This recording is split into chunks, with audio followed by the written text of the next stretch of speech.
de anatomia. planches d'anatomie. E essas chapas de anatomia são verdadeiros mapas.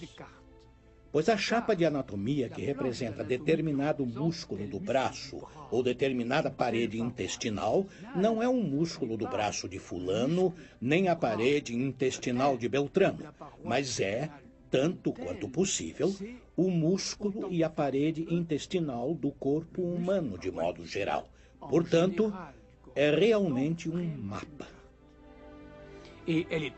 Essa chapa era obtida através da dissecação de cadáveres. Quanto mais disseca cadáveres, melhor anatomista será, ou seja, um bom cirurgião. Alguém que não se perde nessa viagem muito especial de observação e prática da cirurgia. Abrem em determinado lugar e sabem se encontrar exatamente nesta paisagem particular que foi aberta. E é aí que a anatomia traz alguma coisa que se situa entre o mapa e a paisagem.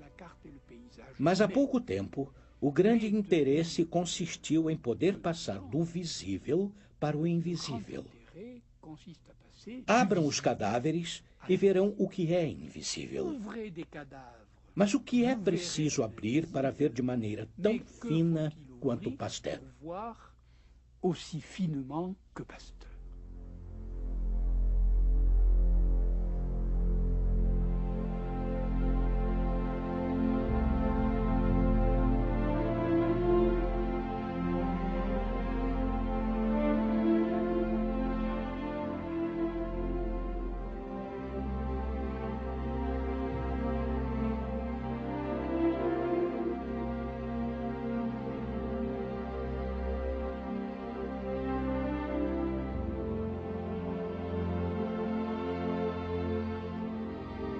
Pasteur colheu amostras de ar em Montanvert, perto do Mar de Gelo.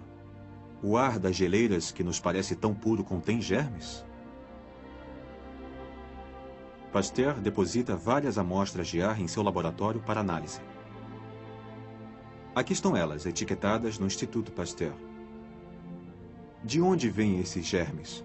Seriam portadores de algumas doenças? Da raiva, por exemplo?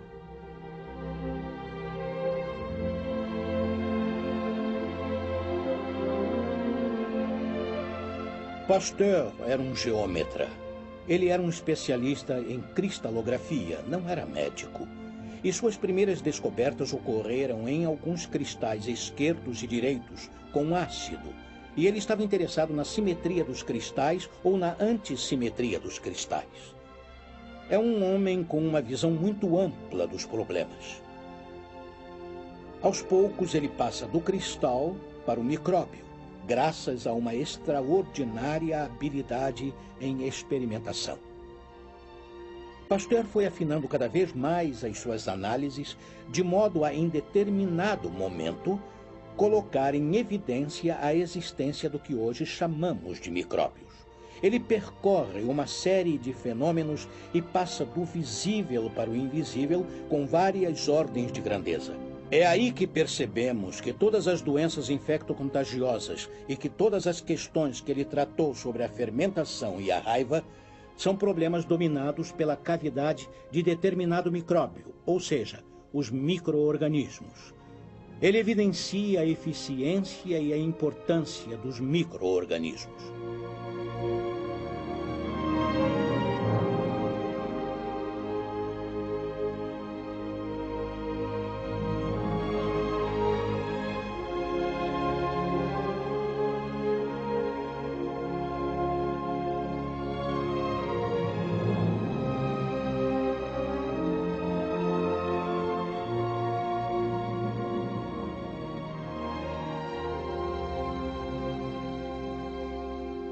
E a partir daí, me parece que a viagem continua do visível para o invisível, do grande para o pequeno, do organismo para o micro-organismo.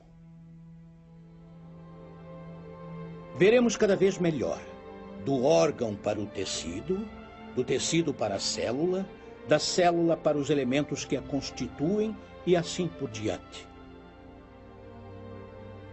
E agora podemos ter uma iconografia biológica que vai neste sentido.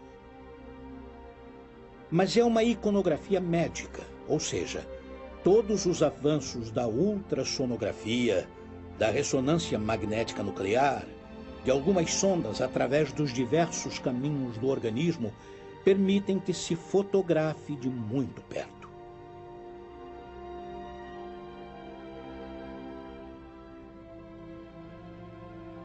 Mas o que é tudo isso, se não viagens?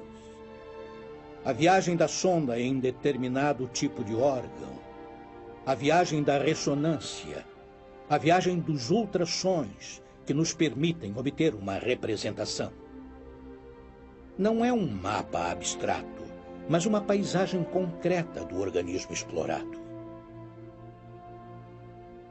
E, novamente, a iconografia médica nos coloca diante de paisagens com as suas singularidades. E obtemos mais ou menos o mesmo resultado que no céu e no mundo. Saber que o que está acontecendo agora, de um modo cada vez mais preciso, é a representação de 5 verdades. Não apenas dos mapas abstratos, mas das paisagens concretas.